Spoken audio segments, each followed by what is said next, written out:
The decade following the end of World War I, more commonly known as the Roaring Twenties, was a period of great economic prosperity, social upheaval, and new cultural trends in the United States. What a marvelous age we live in.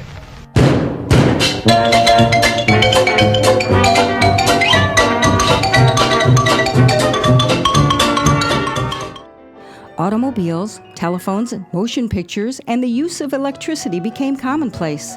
Movie stars and sports heroes like Mary Astor and Babe Ruth now captured the headlines.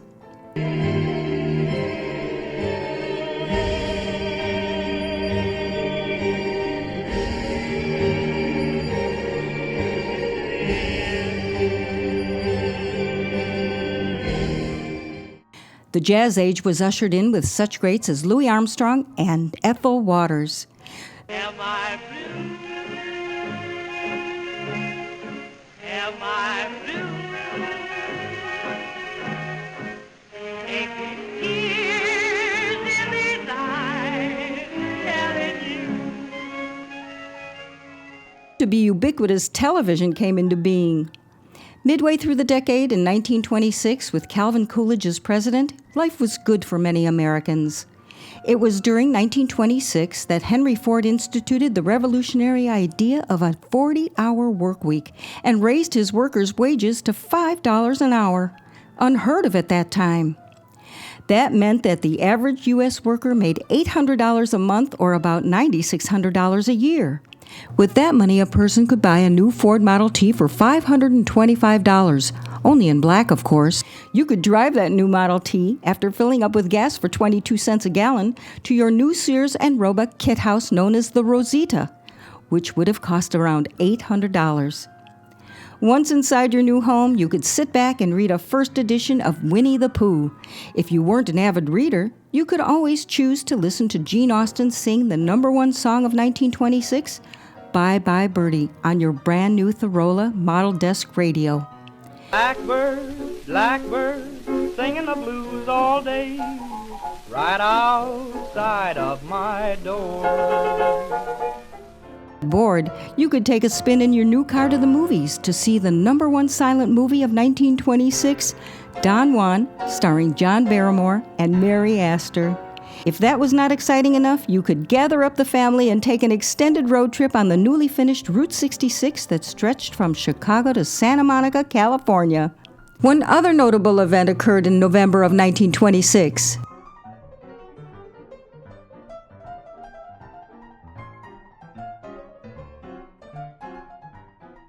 My name is Belle Friedman, Where were you born and what year?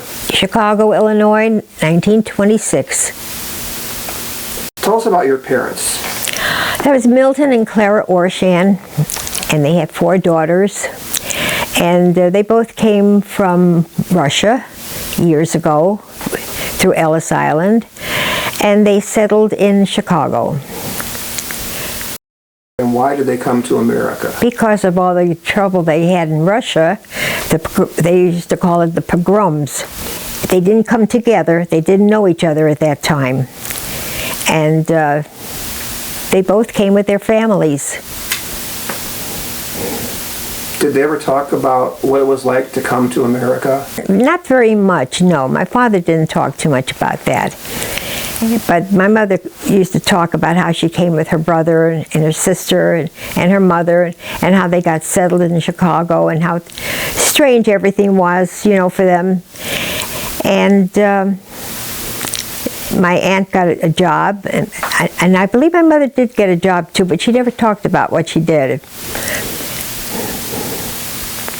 And then she met my father, and then she had 4 children right after that.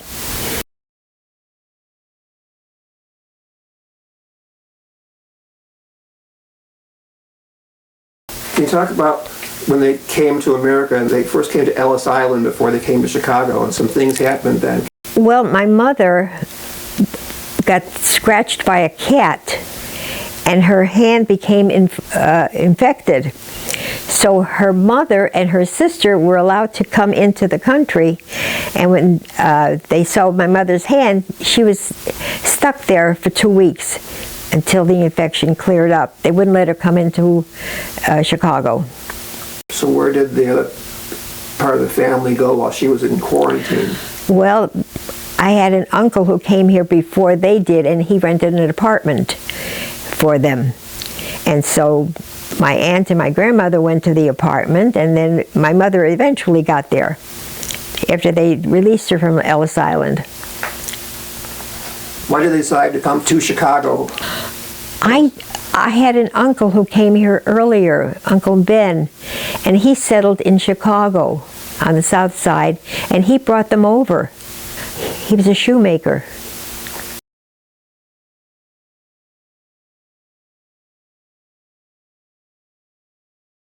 Well, my grandmother had an apartment in Chicago, and she had an empty room, and my father became a boarder.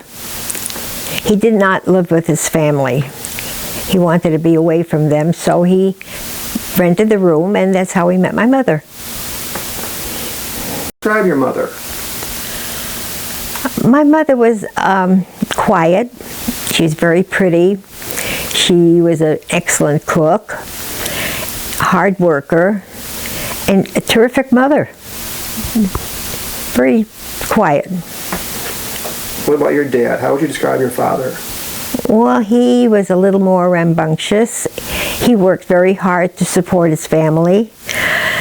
And we didn't see too much of him because he used to get up real early, come home real late. And he did odd jobs just to keep the family going. So we didn't see very much of him at first when we were young. What kind of odd jobs did he have? Well, he was a peddler. He used to peddle fruit on the street. When we were in New York, I remember he used to unload some of at the docks, the big boats, and he shoveled snow. He did whatever he could to support his family. It was during the Depression, and it was a tough time. And he was always working. How did your parents get along? How did they get along? They both worked hard. They both put in long hours. And they just got along. I mean, they weren't sweet to each other and stuff like that. No. They were tough. They had to be tough. With 4 girls and the way the conditions the way they were always busy trying to make money, keep the family going.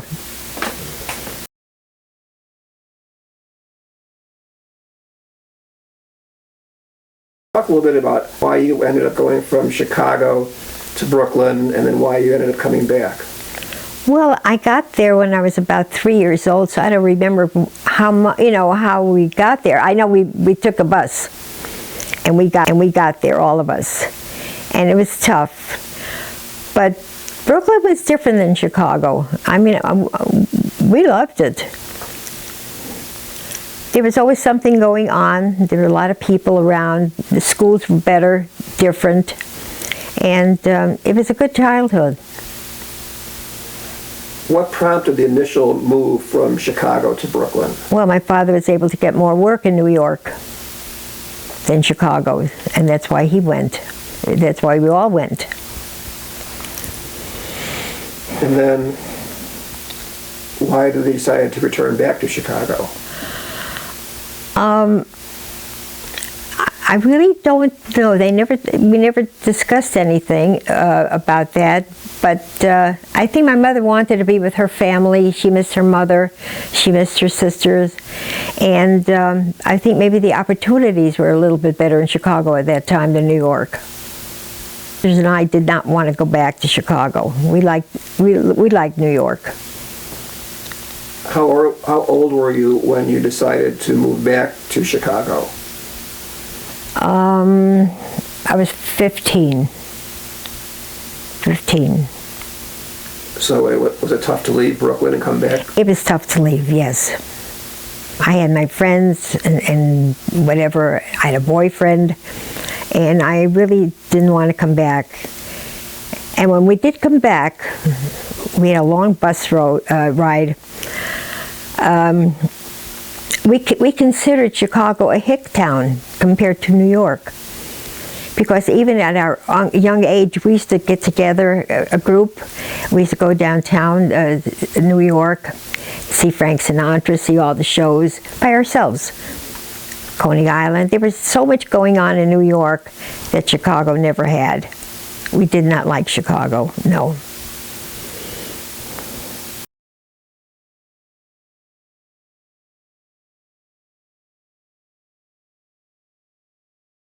Well, we had a wood-burning stove, for one thing. I remember that. And we lived across the street from a school, and we used to get fed by the school. They used to have lunch programs and things like that. And little by little, they worked themselves up, and then he did fine. But the depression was a tough time for everyone. Jobs were scarce, money was scarce, food was scarce. It was tough. Do you remember what kind of things you ate for your meals? My mother used to have sweet potatoes, and she used to put it on the stove. She used to put wood in the stove, wood-burning stove, and we liked that, the sweet potatoes, and we didn't have a lot to eat. But we had enough. What is the earliest memory of your childhood? Oh, being on Prospect Street, that's when we first got to New York. And we had the cold stove, and there was no heat. And we lived a block away from the marketplace, and I used to love to go, in the marketplace and see all the peddlers and all the stuff that was going on. I enjoyed that. We had a good time. We had a group of young girls and boys, and we all stuck together. We were all in the same position. What was it like growing up in a household with 3 sisters? Not nice. We did not get along. We were all 2 years apart, and we just didn't get along. Give me an example of a time you didn't get along. Well, when I was about 14, my father came to me and said that I had to get a part-time job. And I said to him, why didn't you ask my older sister? And he never did. She was home reading magazines, and I had to go to work. It was tough. Somehow or other, she was the favorite one. And my other 2 sisters stuck together, so I didn't have too much to do with them. I actually didn't see too much of them because I had to go to school, and from school I used to work. Then come home and do the routine all over again. So we didn't really see each other that much. Did you have responsibilities that you each had to do while you were growing up? Take care of ourselves. My mother, I don't know how she did it. She worked a full-time job, and she did all the cooking and the cleaning and everything else. And she wouldn't let us help her too much because she said, get out of my way. I'm busy, don't bother me. And so she used to do everything. She had a tough job.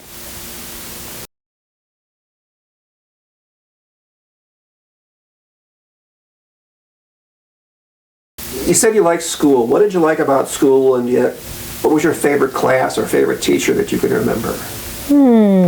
There was a Mr. Rossoff in New York, and he was good. I mean, I enjoyed school. First of all, I enjoyed because I got away from the problems at home. So it was good to get away.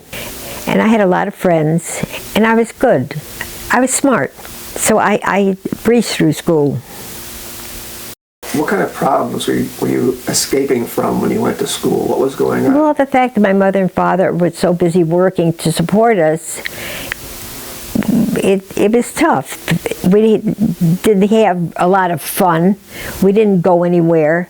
It was a tough life for them, and when they came home from work, they wanted to go to bed, and that's it. So we never did much of anything with the family.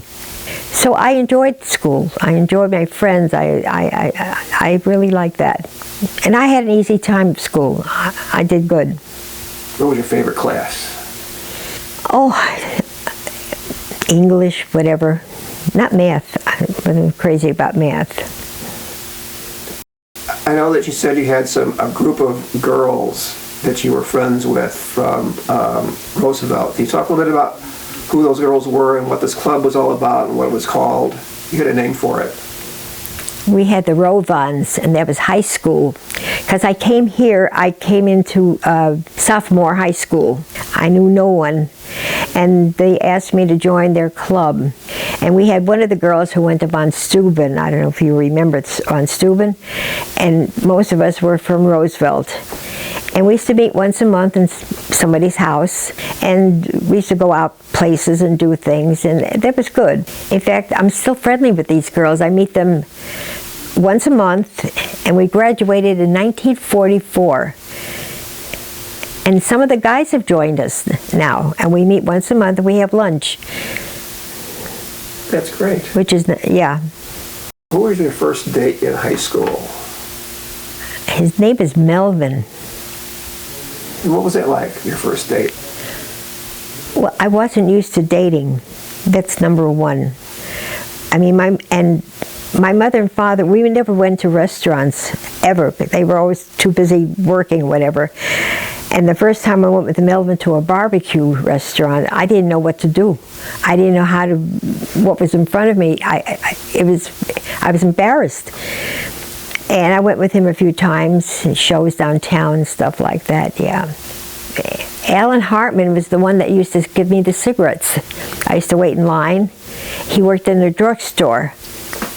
And eventually he called and asked me to go to the ROTC prom, because he was something there. I don't know. He had a special uniform, and so I went with. It was formal. I went with him, but it wasn't anything. Just a friend. You talked about the dress you wore. Yeah, I had to borrow the dress. My mother and father didn't know about social things like that. I mean, it wasn't in their realm. So I borrowed the dress from a friend, and we went to the ROTC hop, and all the guys were dressed in their uniforms, and it was very nice.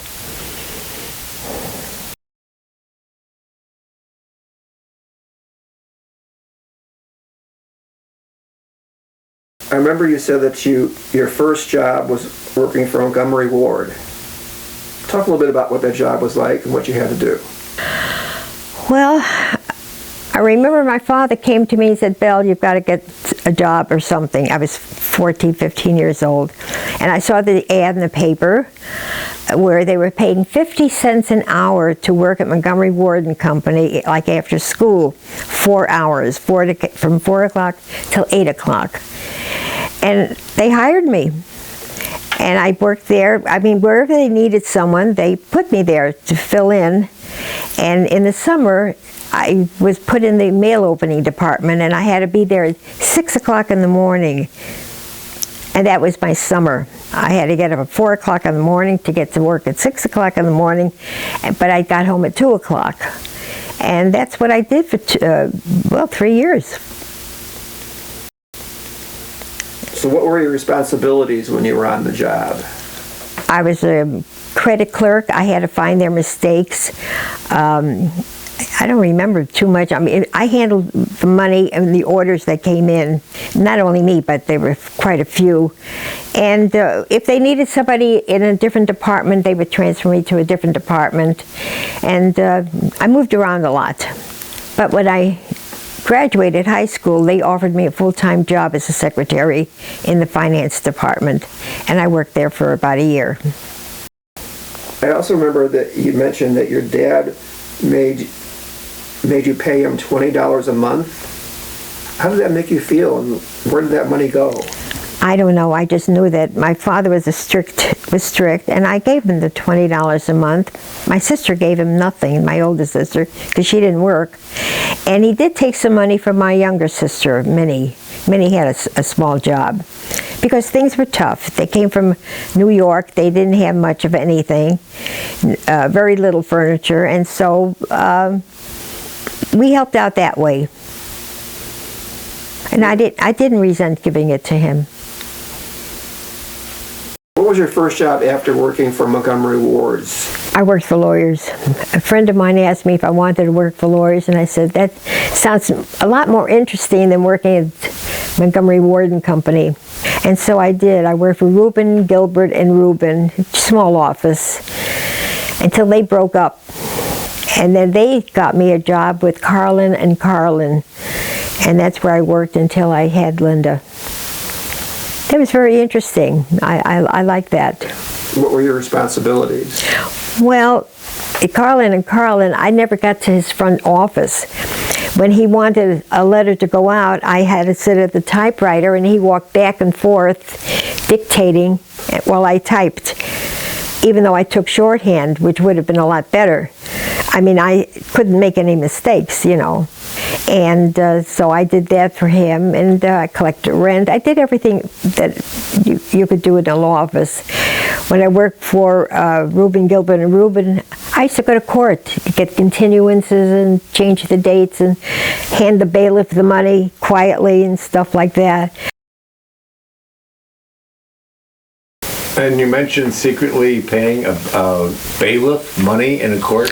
Oh yeah, I used to take the envelope, and I used to have to go in the back of the courtroom and you know, and pass the envelope to the clerk, and there was a lot of nonsense going on. That was common practice? Yeah, at that time, yeah. I don't know about now, but then, yeah. What was the purpose of doing that? Why did you do that? The bailiff gave it to the judge, and the judge figured out the case according to, you know, he was paid off. Judge was paid off. There was a lot of that going on.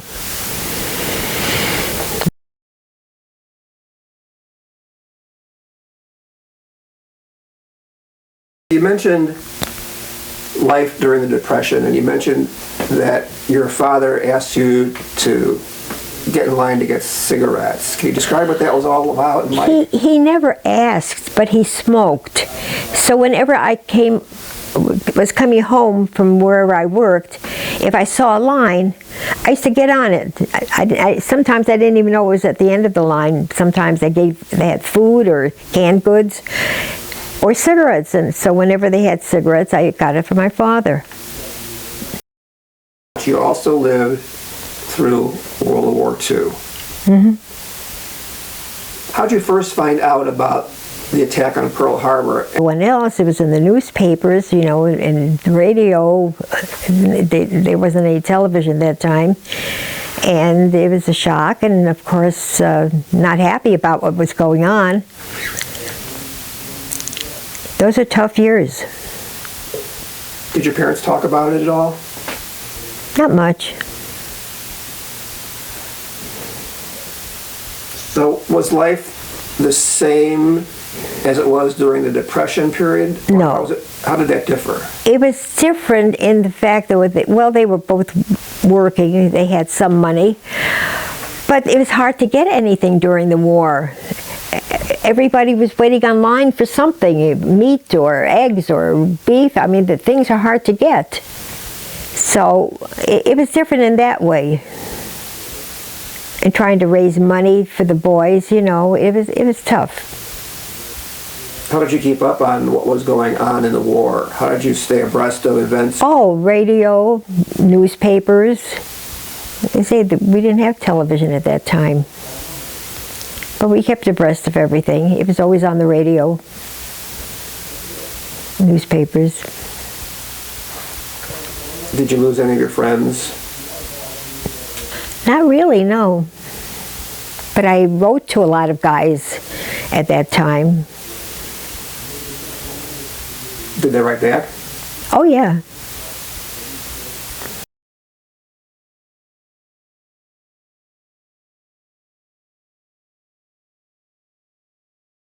Jack, how did you guys meet? I used to ride home on the L, and so did he. And that's when I saw him, he saw me. And then I didn't see him for a while. And then there was a Jewish holiday, and my friend Sugar and I walked over to the synagogue, and there was a bunch of young, friends, guys, girls, and he was there. And so she went and started talking to him, and then I said to her, I think I want to go home, and that's when he said, can I walk you home? And that started that. So he walked me home. What did you think of him when you met him? He was good looking. I didn't know him. But as you got to know him, what kind of things did you like about him? He was a lot of fun. He lived close by. He had a nice family. In fact, his father was the business agent where my mother worked, so they all knew each other. Business agent for Rothmore. They made women's coats and suits. And my mother was a buttonhole sewer, and she did that for a job. And when I told my mother, oh, this is Jack, his father's a business agent, oh, she liked that, business agent, oh, you're going with the business agent's son, and that started it. Did your mother like him when she met him? Yeah, because she met a few of the other guys I dated. She did not like. So she liked him. Did she ever make comments to you about why she didn't like the other guys? Oh yes. Like, what did she say to you? Well, I went with this one guy, Ted, and I didn't like him, and she liked him. Why? Because he was rich. He had money. And I just didn't like him. And I guess once when I went out with Jack, Ted came to the house to show my mother the ring he wanted to give me. And my mother almost threw him out of the house. I remember that. She didn't like that. How did you guys decide to get married? Was there a proposal? Did he get down on one knee? Like No, he didn't get down on one knee, but he said it would be nice if we got married. I was shocked. I was surprised. We were young. I just turned, I was 19. He was 23. We were young. No prospects of working, no big jobs. But that's what happened. So where did that marriage ceremony take place? It was at the Sheraton Plaza Hotel. It was formal. We had a lot of business locals invited. My father-in-law invited all the locals that he was over. So it was like a business wedding more than anything. And where'd you go on your honeymoon? There was no honeymoon. No money. I know you said that you lived in a small apartment. What was it like those first couple of years of being married, living like that in a one-room It was apartment? tough. It was a big, big building on the south side, the Belvedere. It was furnished apartment, and that's all we could find at that time. Apartments are very difficult to get. They didn't have that many, so anyway, we stayed there for, well, Linda was a year old when we moved out of there. From that one-room apartment, we moved into a four-room apartment in Andersonville. And it's a Swedish neighborhood. And we were there, I forgot how many years, 9 or 10 years. And they had a Swedish club. They had 9 women that got together once a month to play cards. And they invited me to join them, and that's what I did. And we had a wonderful relationship, all of us. In fact, when I moved to Skokie, we used to still get together for several years after that in each other's homes. And we used to play poker, penny poker. They're all gone now. They were older than I. But it was a wonderful experience.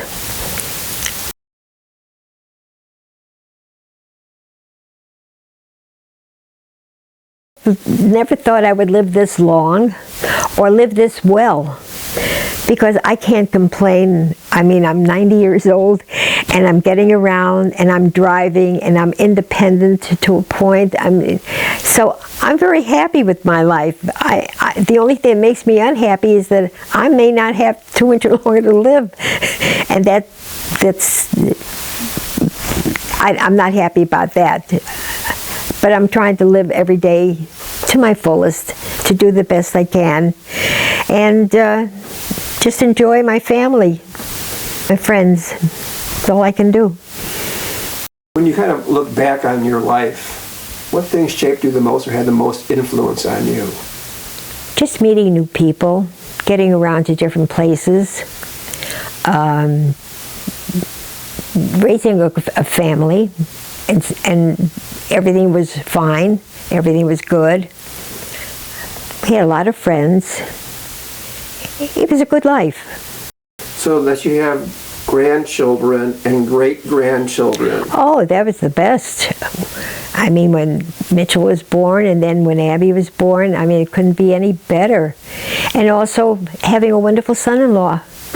I couldn't have a better son-in-law. So I was very happy with everything. So what advice would you give to your great-grandchildren and anybody else that you could talk to from what you learned in your life? What advice would you want to pass on to them? Well, just be yourself. Do good for whatever you can do any good for anyone. That's a good thing. And just be happy and hope that your family and friends are happy too. What else can you do?